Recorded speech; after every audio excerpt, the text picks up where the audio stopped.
আপনাদের সম্প্রতি একটা বৈঠক হয়েছে সাবেক প্রধানমন্ত্রী আপনাদের নেত্রী শেখ হাসিনার সাথে, এবং সরাসরি বৈঠক হয়েছে। সেটি প্রথম বৈঠক, মানে তার সরাসরি বৈঠক বলে আমরা জানতে পারছি, মুখোমুখি বৈঠক বলে আমরা জানতে পারছি।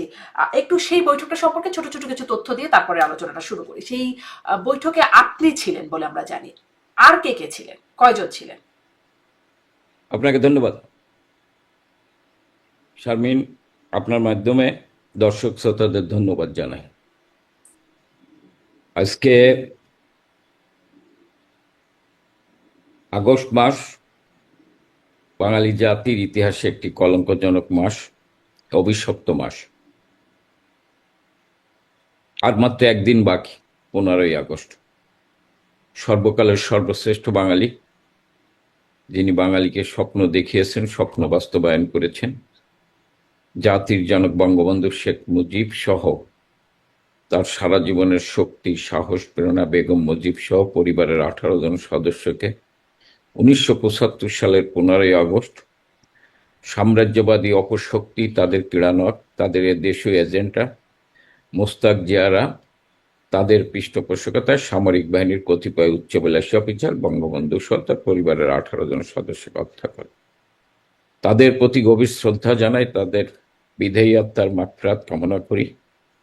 এবং এই আগস্ট মাসে 2004 সালের 21 আগস্ট আজকের প্রধানমন্ত্রী বঙ্গবন্ধু তানে বাঙালির অনুভূতি, শক্তি, সাহস, প্রেরণা, যিনি বঙ্গবন্ধুবিহীন বাংলাদেশে বাঙালিকে ঐক্যবদ্ধ করে এক অনন্য উচ্চতায় দেশটাকে নিয়ে গিয়েছিলেন অসাম্প্রদায়িক চেতনা, সেই সকল প্রধানমন্ত্রী শেখ হাসিনাকে হত্যা করার জন্য, তিনি তখন বিরোধী দলের নেত্রী, তাকে হত্যা করার জন্য বিএনপি জামাত সরকারের পৃষ্ঠপোষকতায় গ্রেনেড নিক্ষেপ করে হত্যা করতে এসেছিল। নারী নেত্রী আইবি রহমান সহ 22 জন আমাদের সাথী জীবন দিয়েছিল। তাদের বিদেহী আত্মার মাগফিরাত কামনা করি। নেত্রী সেদিন আল্লাহ রক্ষা করেছিলেন।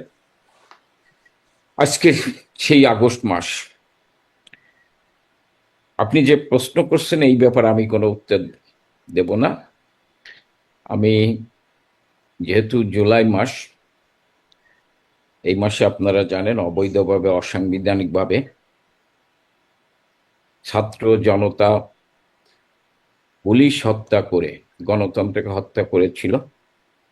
সেই গণতন্ত্র হত্যাকারী, অবৈধ বা অসাংবিধানিকভাবে ক্ষমতা দখলকারী সাম্রাজ্যবাদী অপশক্তির কেড়ানক, 71-এর পরাজিত শক্তিদের পৃষ্ঠপোষকতায়, তাদের সহযোগিতায়, জঙ্গিদের সহযোগিতায় আজকে বাংলাদেশে অবৈধভাবে ক্ষমতা দখল করে। জি, সেই প্রসঙ্গটাতে আসি। আপনারা বলছেন যে জঙ্গিদের সহায়তায় অবৈধভাবে ক্ষমতা দখল, সেই প্রসঙ্গটিতেও আমি কথা বলতে চাইবো আপনার সাথে। কিন্তু আপনি কেন আসলে ওই বৈঠক প্রসঙ্গে বলবেন না? এটা কি কোনো গোপন বৈঠক?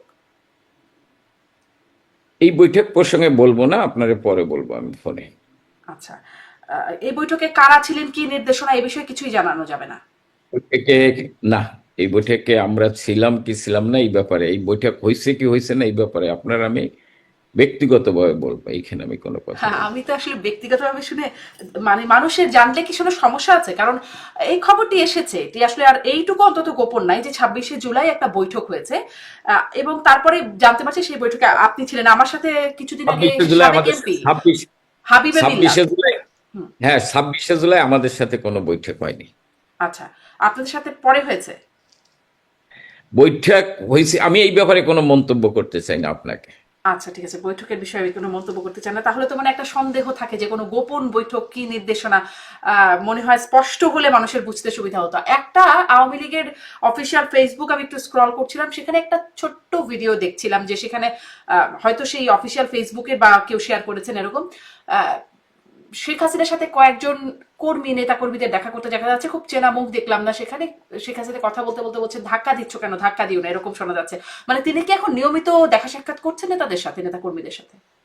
না না না, এটা আমার মনে হয় এটা ঠিক না। যেটা হয়েছে এটা তাহলে বেক, বা তা আগেরও হতে পারে, আমি জানি না যে এটা সম্প্রতি কিনা। জি, এটা আগের হইতে পারে, এটা না, এটা না, জি। এটা ঠিক না। আচ্ছা, তাহলে তো আমি আসলে বৈঠক সম্পর্কে কিছুই জানতে পারলাম না। না জানানোর কি কোনো নির্দেশনা আছে আপনাদের উপর?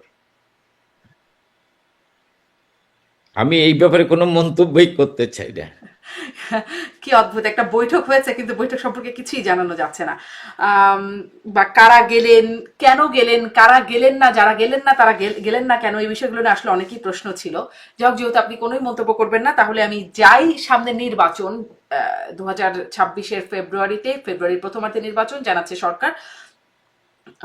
সেখানে আসলে প্রথমে এই প্রশ্নটা করতে চাই, নির্বাচন হলে আপনাদের লাভ নাকি না হলে? মানে আপনাদের দলীয় তো কোনো একটা জায়গা আছে যে হলে আপনাদের কি কি সুবিধা বা অসুবিধা, না হলে কি অসুবিধা, যেহেতু আপনারা নির্বাচনে অংশগ্রহণ করতে পারছেন না। দেখেন, আওয়ামী লীগ নির্বাচনের মাধ্যমেই ক্ষমতার পরিবর্তন চায়, কারণ আওয়ামী লীগ বিশ্বাস করে জনগণ হচ্ছে ক্ষমতার উৎস। আওয়ামী লীগ কোনোদিন ষড়যন্ত্র করে বা পিছনের দরজা দিয়ে ক্ষমতায় যায়নি।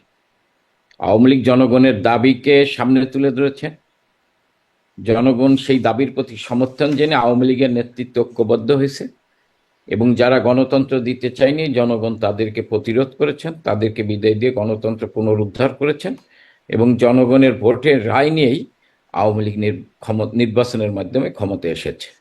তা আমরা মনে করি যে কোনো নির্বাচনেই আওয়ামী লীগ এটাকে প্রতিযোগিতামূলক হিসেবে নেয়, এবং তারা মনে করে এটাই গণতন্ত্রের মূল শক্তি হচ্ছে জনগণ, এবং নির্বাচনের মাধ্যমে ক্ষমতার পরিবর্তন হবে। যে কোনো নির্বাচন হলে এই আওয়ামী লীগ তো সেই নির্বাচনে অংশগ্রহণ করবে। এখন আপনি যে কথা বলছেন যে আওয়ামী লীগ নির্বাচনে যাবে কি যাবে না, সেটা তো নির্বাচনের পরিবেশিত নাই, কার অধীনে না, নির্বাচন যাবে হবে? কি যাবে